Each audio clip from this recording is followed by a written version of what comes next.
오늘은 윤석열 대통령 탄핵 심판이 열리고 있는 헌법재판소로 먼저 가보겠습니다. 자, 오늘부터는요, 오전 10시부터 하루 종일 재판이 진행됩니다. 곽종근 전 특전사령관이 말이 바뀌었는데 이게 오늘 핵심일 것 같은데요. 저희 오늘 이전에 국회에 출동했던 특전사 대원들을 현장 지휘한 곽 전 사령관의 부하 김현태 707 특임단장 얘기부터 해보겠습니다. 오늘도 대통령이 국회의원들을 끌어내라고 지시했는지 이게 최대 쟁점이었습니다. 들어보시죠. 국방부 장관이나 특전사령관 어느 누구로부터도 국회의원을 끌어내라라고 직접 지시받은 말 없죠. 저는 사령관과만 통화를 했고, 예, 사령관이요. 네, 제가 이제 현장에서 병력들과 같이 엉켜 있는 상태였습니다. 제가 이해하고 받아들인 거는 들어갈 수 있겠냐 이 부분을 저는 생각했고 못 들어간다고 얘기하고 끝낸 상황입니다. 예, 거의 뭐 들어갈 수 있겠냐만 계속 반복하다 끝난 상황이네요. 네, 그렇습니다. 그런 상황이었기 때문에 국회 본청에서 만난 안규백 의원도 그냥 이렇게 지나치듯이 그냥 지나쳤던 거죠. 네, 그렇습니다. 일단 꺼내내는 지시가 없었고 예. 제가 기억하기에는 예. 뭐 있었다 한들 안 됐을 겁니다.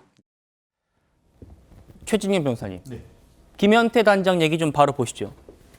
이분이 대통령과 직접 통화할 위치는 아니고 상관인 곽종근 특전사령관과 통화를 했는데 그때 의원을 끌어내라는 지시가 있었느냐라는 질문에 그런 지시가 없었다라고 했습니다.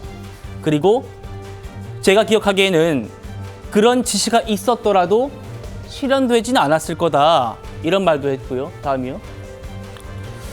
자, 그리고 이런 말도 했습니다. 또 실제로 국회 본관에서 국회의원 한 명을 마주쳤대요. 그게 이제 안규백 의원인데 의원들을 막으라는 지시가 없었기 때문에 나는 그냥 지나쳤다.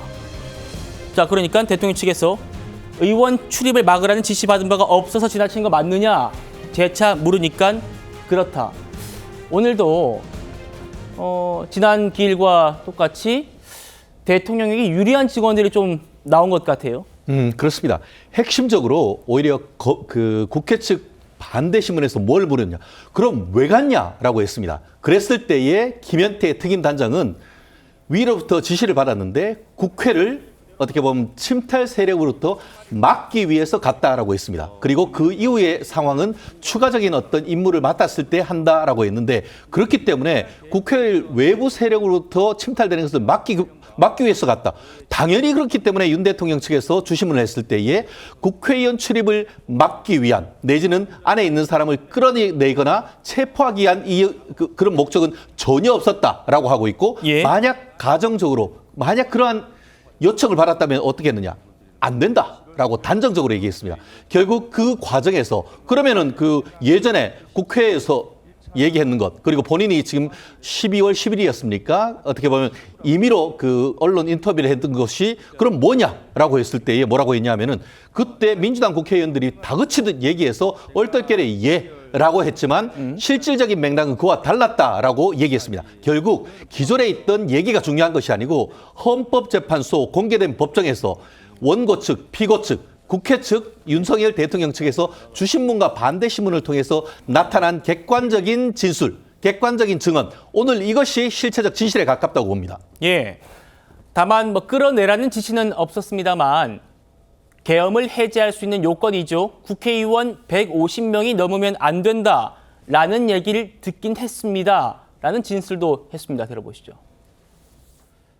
제가 창문을 깨고 들어가서 정문 안쪽에서 통화한 내용이 150명이 넘으면 안 된다는 데 관련된 내용입니다. 사령관께 전화를 하면서 설명을 드렸습니다. 지금 뭐 여기도 사람 많고 못 들어간다. 이런 식으로 설명드렸는데 그때 전기라도 뭐 차단하는 방법 없겠냐 이렇게 말씀하셔서 그럼 찾아보겠다. 그러면서 지하 1층으로 이동했습니다. 그러니까 증인은 150명이 넘으면 안 된다. 들어갈 수 있느냐 이런 말을 듣고 무리라고 대답했다. 이거 말씀 맞죠? 네, 맞습니다. 예. 곽종근한테 실제로 증인이 들은 거는 150명이 넘으면 안 된다. 이런 말은 아니었죠. 그러니까 그 말씀하신 게 보면 150명이 넘으면 안 되는데라는 그런 약간 뉘앙스의 말을 혼잣말처럼 했다고 하는데 그렇게 했나요? 아니면은 안 된다 이렇게 얘기했나요? 150명이 넘으면 안 된다는데라는 식으로 누구한테 들어서 된다는데. 저한테 전달하는 뉘앙스였습니다. 그럼 뭐 150명이 넘으면 안 되니까 뭐 안 되게 해라 이렇게 지시한 건 없잖아요. 그건 아닙니다. 예, 예.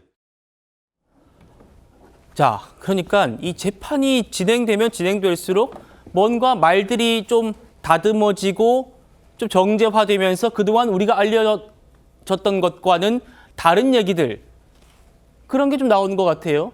150명이 넘으면 안 되니까 끌어내라고 했다. 지금 이렇게 알려져 있었는데 김현태 특임단장은 150명 얘기는 있었다. 하지만 그거를 안 되니까 150명 안 되게 끌어내라 이렇게 지시하는 그런 강한 어조가 아니고 약간 사정하는 느낌으로 이야기했다.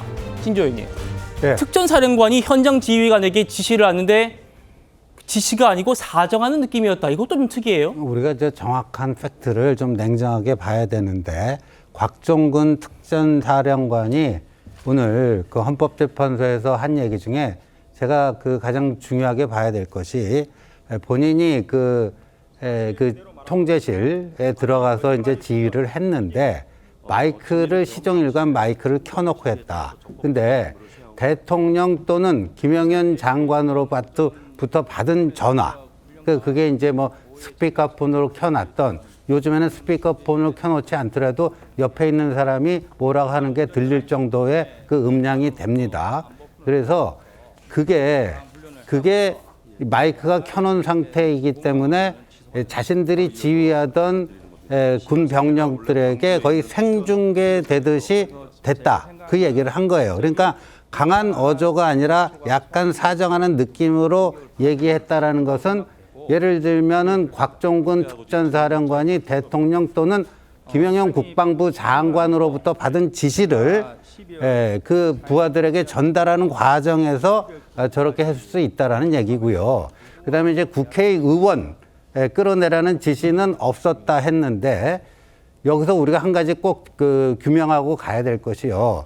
저 김현태 단장이 뭐라고 했냐면은 자신 707 그 단에 그 맡겨진 임무는 뭐라고 그랬죠? 국회 봉쇄라고 그랬죠. 국회 봉쇄. 예. 근데 아까 뭐 침탈 세력으로부터 국회를 막는 거라고 그러는데 침탈 세력이 누군지를 아까 얘기를 안 했어요. 예. 근데 창문을 깨고 들어갔다는 얘기를 본인 입으로 하잖아요. 근데 국회를 봉쇄하려면은 그냥 바깥에서 인원 통제하고 하면 되는 거예요. 굳이 왜 창문을 깨고 들어가죠? 예, 국회 봉쇄가 목적이라면 창문을 깨고 들어가야 될 이유가 뭐가 있죠? 그 다음에 저 150명이라는 거는 뭐죠? 제적 그 300명 국회의원의 과반이 되는 숫자가 150이에요. 그러니까 150이 넘으면 안 된다고 해서 그 얘기를 했다.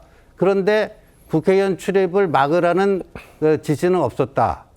그러면 국회의원 출입은 허용하는데 의결 정족수가 넘으면 안 된다고 한다. 이거는 분명 모순되는 얘기입니다. 그러니까 이거를 우리가 냉정하게 사실관계 모든 것들을 이렇게 맞춰보고 나서 그날의 진실에 대해서 좀 쿨하게 접근을 해야 된다는 말씀 드립니다. 예.